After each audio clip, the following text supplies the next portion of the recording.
itu zaman pendetanya Pak Hans Yakob. Pak Hans Yakob dibangun karena daya tampung gereja kita pada umat pada waktu itu sudah tidak cukup, lalu dibangunlah Pak untuk supaya bisa menampung umat beribadah. Jadi tengahnya pilarnya ada kayu jati, kayu jati, lalu disusunlah batu bata ya sampai ke atas itu. Mungkin kalau bisa kan ada di depan dekat mimbar itu ada sedikit kaca supaya membuktikan betul dan itu ada kayu jati tengahnya. Itu ada. Bangunannya ini memang ketika waktu gempa yang baru-baru Jogja lagi tahun 2006 ya kan sempat ya orang melihat mungkin udah roboh, tapi karena ya menurut orang-orang yang melihat itu kemampuan kekuatannya bangunan lama itu luar biasa. Karena terlepas ini rumah ibadah rumah ibadah itu sudah lain, tapi kalau dari konstruksi bangunan itu memang cukup kokoh itu. Terus ini kalau saya lihat di Google itu GPIB Margomulyo itu ini hanya kotak begitu, tapi kok sekarang sudah ada bangunan ini dari bangunan berdiri ini gimana ceritanya itu? Kalau memang bangunan aslinya ya itu sih seperti kotak ini. Seperti kotak ini? Ya, sebelah ini berarti? Nah, sebelah itu kan baru juga. Itu dibangun ketika waktu itu di sebelah utara kami ini dulu kan ada toko Mirota, lalu sebelahnya ada toko tekstil, toko India terbakar pada waktu itu. Ya, imbasnya ya kena ke kami. Imbasnya kena ke kami.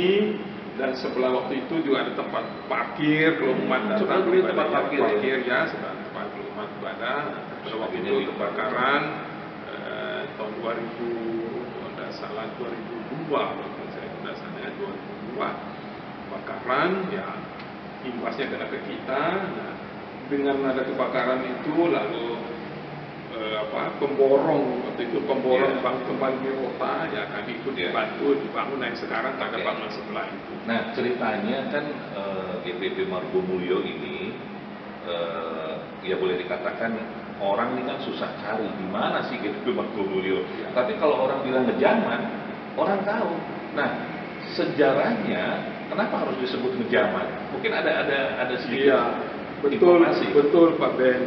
Ya, Bapak Ibu Saudara pemirsa yang kami hormati, ada jam kuno di depan itu jam penanda waktu Yogyakarta pada waktu itu. Karena kita tahu zaman dulu kan tidak ada orang memiliki jam itu kan terbatas. Sehingga untuk mengetahui waktu Jogja itu adalah jam kuno yang ada di depan. Ya sebenarnya itu yang istilahnya jam itu. Cuma mungkin karena lafal orang-orang di sini kok cuma jam itu kok tidak enak, maka ditampil enak disebut menjadi ngejaman. Ya. Nah, sebagai imbas dari istilah ngejaman itu gereja GPIB ini menjadi istilahnya kayak minimize itu. Jadi menyatu lah istilahnya. Ya sekarang kalau Bapak Ibu pemirsa yang datang ke Jogja cari GPIB Margomulyo, tukang beca itu bingung dia. Betul. Tapi kalau ngejaman itu orang tahu. Kalau dibilang ngejaman, tahu mereka. Ya langsung karena mereka sudah punya istilahnya sudah jadi ikon tersendiri ya di GPIB kita ini dengan jam itu, sehingga ya orang lebih senang menyebut GPIB Margomulyo atau GPIB ngejaman. Ya, kalau dibilang GPIB Margomulyo karena kan antar ke di sebelah barat kami ada gereja GKI sana. Padahal bukan seperti itu. Ya, memang gereja ini lebih dikenal dengan istilah gereja ngejaman. Ya, menjadi ikon tersendiri ya, menyatu dengan jam yang ada di depan itu sampai hari juga. Ya, fungsi masih juga berfungsi, cuma mungkin karena orang sekarang sudah punya jam masing-masing sehingga tidak terlalu difungsikan.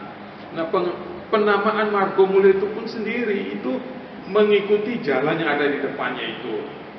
Ya, kalau kita bicara tentang filosofi Yogyakarta mengenai garis imajiner itu, dan kalau kita mulai tarik dari Tugu, Pal Tugu, ya di Jalan Margotomo, Tugu itu Margotomo ya. Dulu Jalan Bumi diganti Margotomo kan ada Tugu, ya.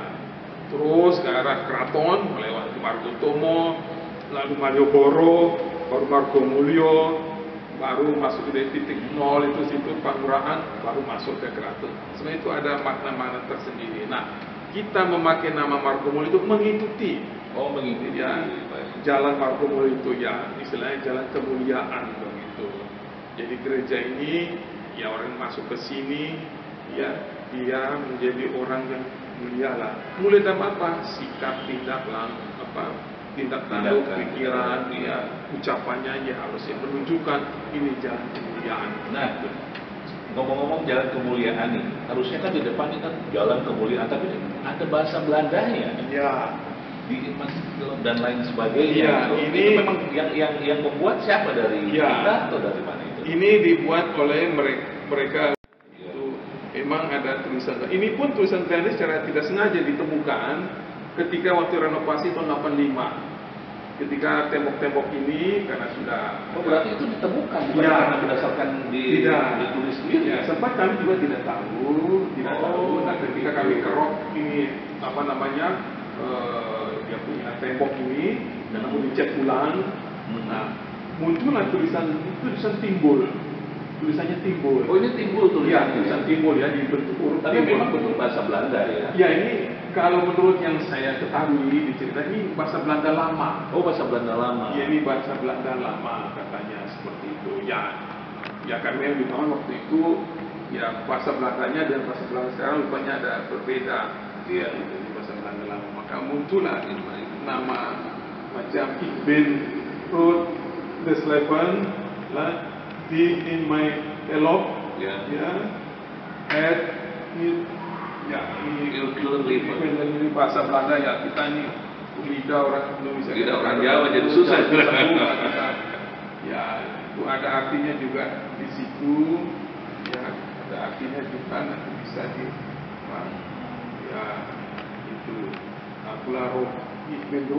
Roti ini jalan baik terus itu di sebelah itu dengarkanlah suaranya dan itu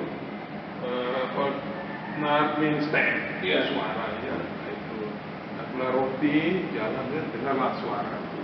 Ya kata-kata ini secara kan mengutip kata-kata ucapan Yesus sebenarnya. Akulah jalan kebenaran dan hidup ya. Gitu. Berarti itu dalam kitab Yohanes 14 ayat 6 ya. 14 Yohanes 14 ayat 6 betul. Nah, ini satu lagi ada dua lagi pertanyaan.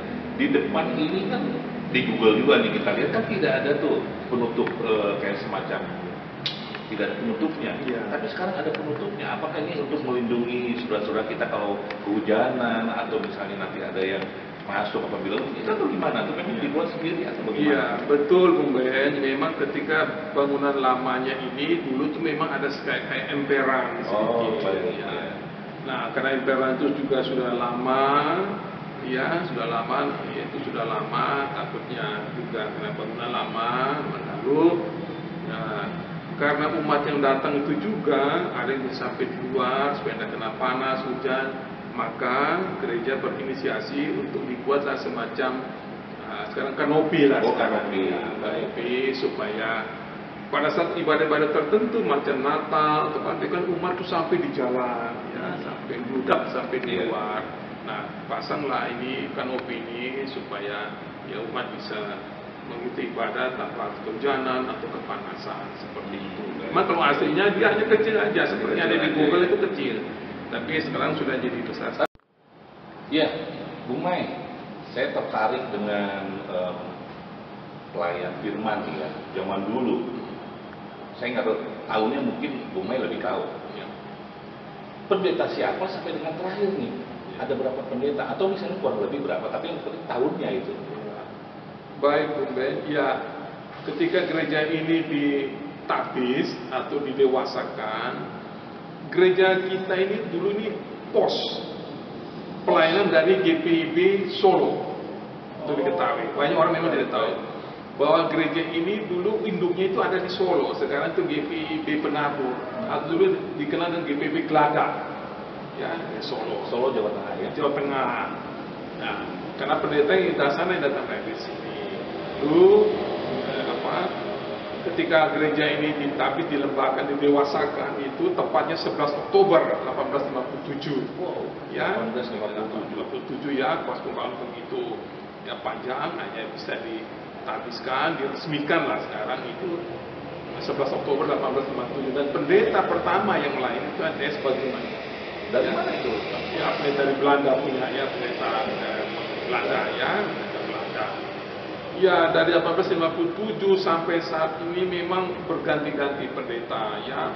Berapa tahun sekali tuh harus berganti? Iya, kalau pada waktu itu memang tidak terlalu dijelaskan, ada cuma 2 tahun, ada setahun, begitu ya. Jadi tidak bisa. Tahun. Ya, ada 4 tahun. Untuk priorisasi mereka tidak bisa kita pastikan gitu. Mungkin ada kebutuhan, kita juga tidak tahu kenapa sampai itu. Saya kira itu internal pada waktu itu. Tapi yang jelas pergantian pendeta itu terus berlanjut ya, pendeta dari orang-orang Belanda asli, ada juga sekitar tahun 1950-an lebih atau 60 sudah pendeta-pendeta kita orang pribumi. Oh, baik. Ya, ada pendeta Siwa Desi. Itu yang mengawali ya untuk iya, ada Siwa Desi, ada pendeta Matula Pelwa, itu sebenarnya pendeta-pendeta pribumi kita. Ya, sehingga juga memang kebijakan supaya pendeta-pendeta kita mulai pendeta-pendeta pribumi yang ada itu. Nah, sampai saat hari ini sekarang pendeta terakhir kita yang sudah pindah juga Pak Pendeta Joel Kloger. Ya, itu pendeta. Sementara pendeta yang sementara bertugas sekarang ini sebagai ketua majelis jemaat adalah pendeta Abraham Bernardus. Ya, itu dari Belanda atau dari orang Indonesia? Oh, orang Indonesia. Orang Indonesia asli ya, orang Indonesia asli. Seperti itu. Nah, untuk sekarang pergantian pendeta kalau di PP kan ada kejelasan, biasanya 4 tahun sekali kita harus pindah. Iya, baik. Nah, ini nih untuk karena mempersingkat waktu nih, Bu Mai. Ya kalau mau dibilang politik, kita tidak bermain politik ya, artinya kita siapapun bisa ya untuk bisa ya kalau paling tidak kalau memakai gedung ini gitu. Apakah pernah terjadi seperti itu peristiwa-peristiwa penting mungkin bisa menjelaskan atau ada atau tidak, saya nggak ngerti nih. Iya betul Pak Bung Ben. Ya, gereja ini kemudian dia berada di jantung kota Yogyakarta, ya, sehingga kehadiran dia juga punya dampak bagi masyarakat. Ya. Nah, ketika kita tahu dalam sejarah kita, saya kira kita semua juga tahu itu ketika reformasi. Tahun berapa itu? Tahun 1998 ya, 98 ya. Reformasi di mana mahasiswa yang dimotori oleh para mahasiswa pada waktu itu bagaimana mengembangkan kekuasaan Orde Lama, ya, Orde Baru maksud saya, Orde Baru, ya, lalu masuk dalam Orde Reformasi. Nah, ketika terjadi semacam demo besar-besaran ya di Malioboro ini dan dipusatkan, dititikkan di pusat di alun-alun utara itu, nah saat itu ya sudah siang hari dan cukup panas. Nah, ibu-ibu gereja ini ada yang menyiapkan air minum aqua di depan karena banyak para peserta demo itu dari berbagai kalangan mahasiswa, tidak melihat itu agamanya, Islam, Kristen, semua menyatu. Nah, ketika siang hari itu teman-teman khususnya teman-teman yang beragama Islam mencari tempat ibadah untuk sholat, ya, mereka bertanya, ini gereja apakah bisa dipakai? Ya, silakan, ya, saya katakan silakan teman-teman, kalau memang mau pakai kami persiapkan. Maka di balkon inilah kami siapkan teman-teman. Pada waktu itu Bung Mai sudah di sini. Ya, menyaksikan juga dan sempat sempat menjadi semacam siaran pandangan mata dari sebuah radio di Belanda, saya lupa namanya karena saya hubungi langsung, menceritakan ada berapa demo situ ya, dari gereja ini saya menyampaikan secara pandangan mata itu. Nah, di balkon inilah teman-teman itu kami untuk mereka sholat zuhur waktu itu ya, mereka sholat zuhur waktu itu, dan saya pikir itu bahwa gereja ini tidak dilihat sebagai untuk ibadah umat Kristen, tapi teman-teman di luar Kristen kita juga bisa yang beribadah kepada Tuhan sesuai dengan. Kenapa tidak kami terbuka? Kita welcome.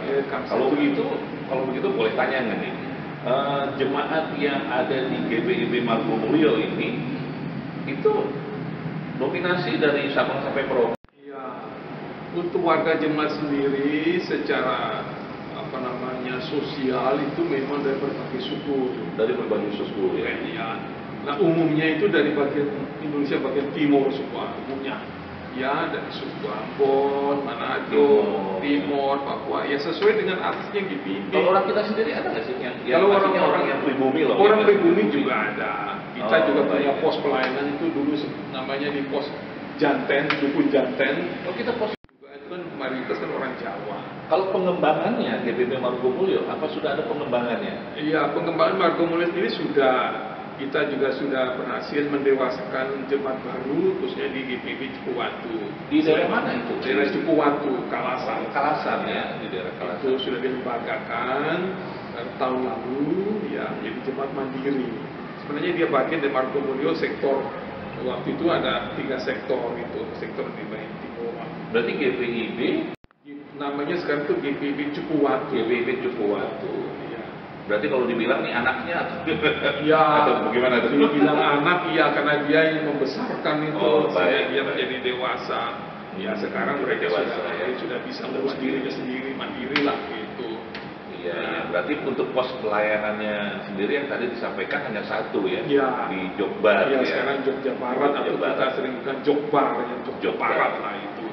Iya, saya pikir ini perlu untuk masih banyak cerita yang tadi disampaikan, mungkin lain waktu semoga kita ada kesempatan juga untuk kita bisa bercerita yang lain, karena saya pikir masih banyak nih yang harus kita cerita gitu ya Bung Mar, karena Bung Mar juga mau pergi juga karena waktunya juga sudah baik gitu. Nah, terima kasih Bung Mai sudah berbagi tentang GPIB Margomulyo di Yogyakarta. Sama-sama Bung Ben.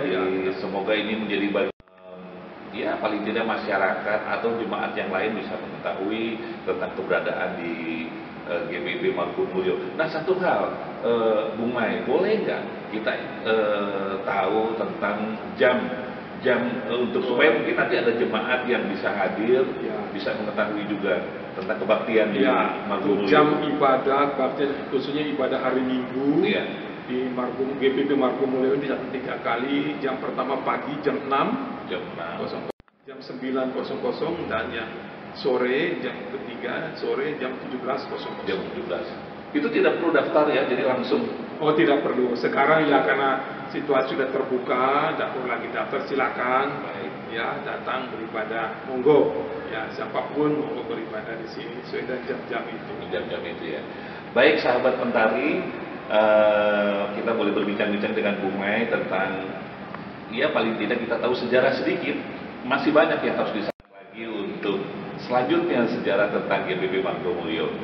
Terima kasih, Tuhan berkati. Terima kasih Bung Mai. Sama. Sahabat Mentari, bagaimana kelanjutan dari video sejarah Gereja GPIB Margomulyo Yogyakarta ini? Ikuti episode selanjutnya ya.